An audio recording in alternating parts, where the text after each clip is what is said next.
चल रहा था पूंजी का समायोजन, और पूंजी के समायोजन में हमने इसके 12 इलस्ट्रेशन तक कर लिए थे। और 13वां इलस्ट्रेशन देखो, 13वीं इलस्ट्रेशन में दे रखा है 3 साझेदार है ए बी सी, और इनका लाभांश का अनुपात है 3-2-1। ठीक है, सी ने अवकाश ग्रहण कर लिया है, और अवकाश ग्रहण करने के दिन इनकी समायोजित पूंजी, समायोजित पूंजी के बारे में मैंने आपको पहले बताया था। पार्टनर्स कैपिटल अकाउंट के सीआर साइड के टोटल में से डीआर साइड का टोटल घटा देते हैं, तो जो बैलेंस आता है वो एडजस्टेड कैपिटल कहलाती है, समायोजित पूंजी। तो ये समायोजित पूंजी ए बी सी की थी 30,000, 40,000 और 30,000।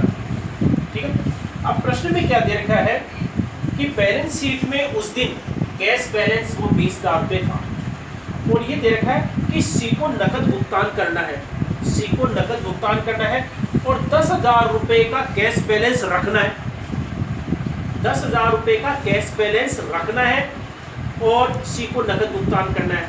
तो अब इसमें कैसे क्या करेंगे पूंजी का समायोजन? तो इसके लिए हम क्या करेंगे, सबसे पहले तो हम क्या करेंगे, तीनों की जो समायोजित पूंजी दे रखी है इनका टोटल कर लेंगे, 30,000, 40,000 और 30,000। तो 30, 40, 70 और 30, टोटल आपके कितना हो गया, 1 लाख। 1 लाख रुपए तो ये हो गया।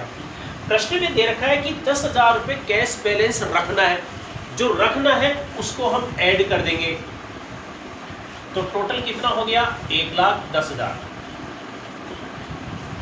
और पहले का जो कैश बैलेंस है वो कितना था, 20,000 रुपये, यानी कि ये काम आ जाएगा, तो 20,000 रुपये हम घटा देंगे।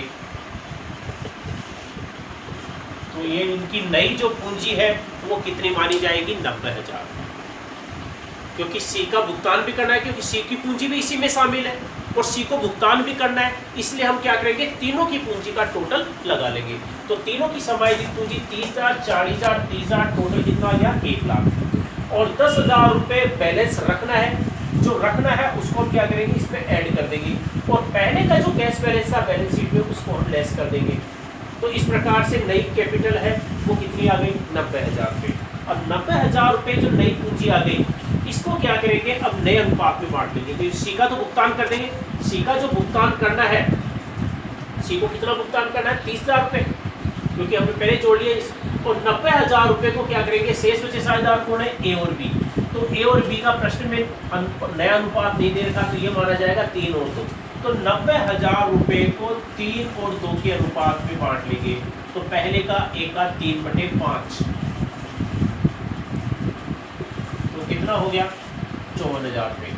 54,000 रुपये तो किसकी कैपिटल आ जाएगी, ए की आ जाएगी।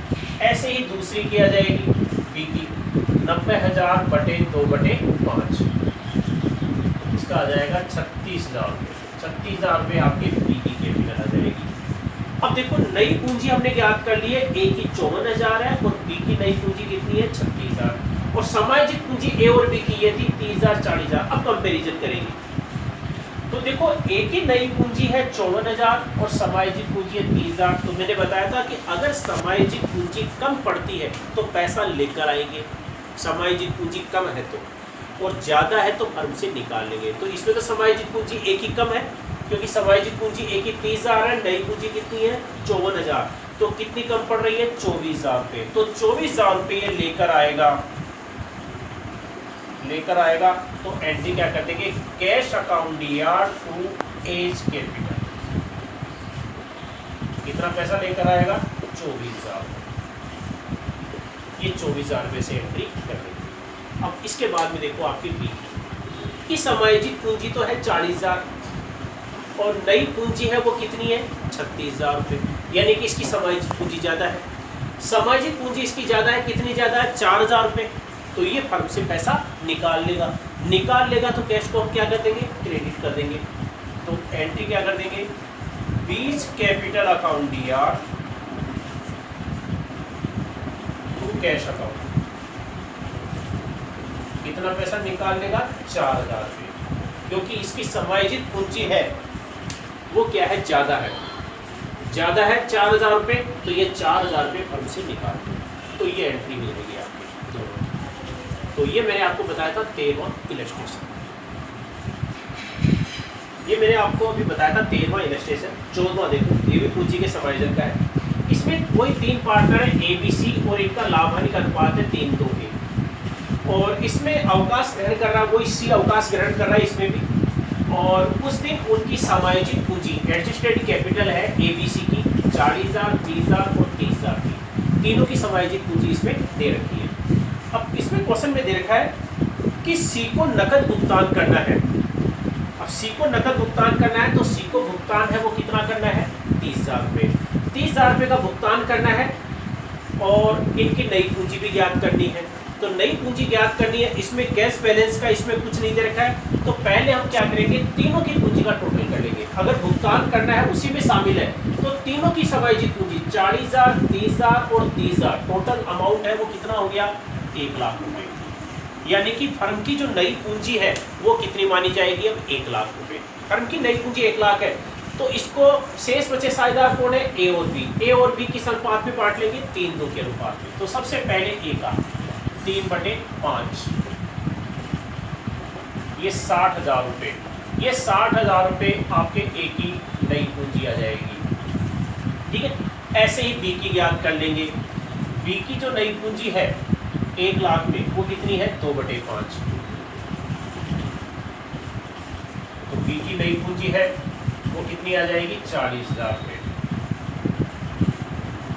अब देखो हमने ए और बी की जो नई पूंजी है वो दोनों की ज्ञात कर ली है, 60,000 और 40,000।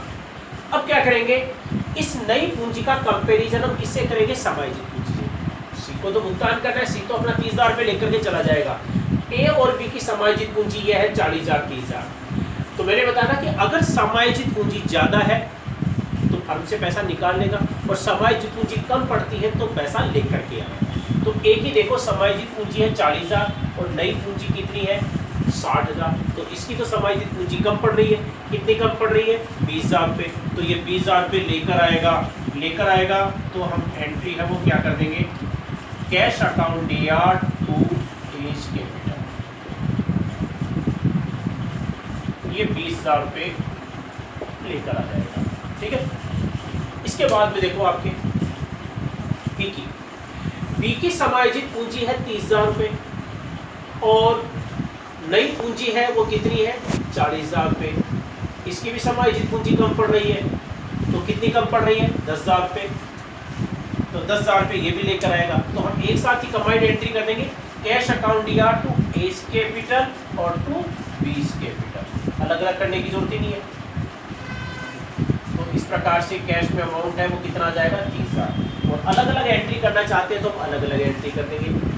ए लेकर आ रहा है cash account DR to as capital और बी लेकर आ रहा है cash account DR to B's capital. इसमें क्या, दोनों की समायोजित पूंजी कम पड़ रही है, इसलिए दोनों पैसा लेकर आ रहे हैं। 20,000 रुपये ए लेकर आ रहा है और 10,000 रुपये बी लेकर आ रहा है। ठीक है, तो ये मैंने आपको बताया था इसका 14वां इलस्ट्रेशन। तो पूंजी के समायोजन के मैंने आपको 4 तरीके बताए और चारों समायोजन के तरीके आपके इलस्ट्रेशन 11, 12 और 13, 14, तो 4 इलस्ट्रेशन है, छोटे छोटे हैं, जिनमें आपके 2-2 एंट्रियां हैं। इन चारों इलस्ट्रेशन को आप एक बार फिर से रिपीट कर लेना, तो पूंजी के समायोजन वाला जो टॉपिक आपको क्लियर हो जाएगा। और ये जो मैंने आपको वीडियो बनाकर भेजा इसको आप दोबारा से देख लेना, फिर हम इससे आगे का टॉपिक करेंगे।